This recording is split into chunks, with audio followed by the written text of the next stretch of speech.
ভিআরে গোল বাতিলে ক্ষুব্ধ হালান্ডের বাবা। দ্বিতীয়ার্ধে 1-1 গোলের সমতায় চলছিল ম্যাচ। তখন 57 মিনিটের মাথায় ইংল্যান্ডের জালে বল জড়ান নরওয়ের টরবজর্ন হেগেম।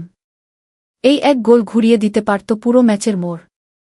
তবে ভিআর সিদ্ধান্তে বাতিল হয় গোলটি, যা নিয়ে তীব্র ক্ষোভ প্রকাশ করেছেন নরওয়ের তারকা স্ট্রাইকার আর্লিং হালান্ডের বাবা আলফিঙ্গে হালান্ড।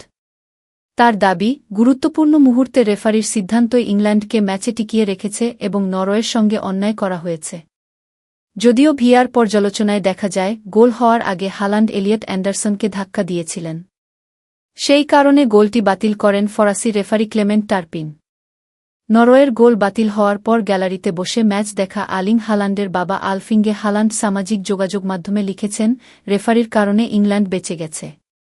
আশা করি তারা বিশ্বকাপ জিতবে, কিন্তু আজ নরওয়ের সঙ্গে অন্যায় হয়েছে। আরেকটি পোস্টে তিনি লেখেন, সাবাস বেলিংহাম আর রেফারি। ম্যাচে আরও একটি বিতর্ক তৈরি হয় ইংল্যান্ডের সমতাসূচক গোলের আগে। নরওয়ের গোলরক্ষক ওরিয়ান নাইল্যান্ডের গোলকিক স্টেডিয়ামের উপরের একটি তারে লেগেছিল বলে দাবি করে নরওয়ে। সেই বল থেকেই আক্রমণ গড়ে সমতা ফেরায় ইংল্যান্ড। তবে ফিফা পরে জানায়, সংযুক্ত বলের সেন্সর ও স্নিকো প্রযুক্তিতে বলটি তারে স্পর্শ করার কোনো প্রমাণ পাওয়া যায়নি। ফলে রেফারির সিদ্ধান্তই বহাল থাকে। নরওয়ের হেড কোচ স্টালে সোলবাকেনও এই সিদ্ধান্তে অসন্তোষ প্রকাশ করেন।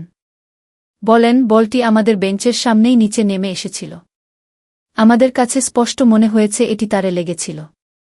কিন্তু ফিফা বলছে প্রমাণ নেই, তাই রেফারিও কিছু করতে পারেননি।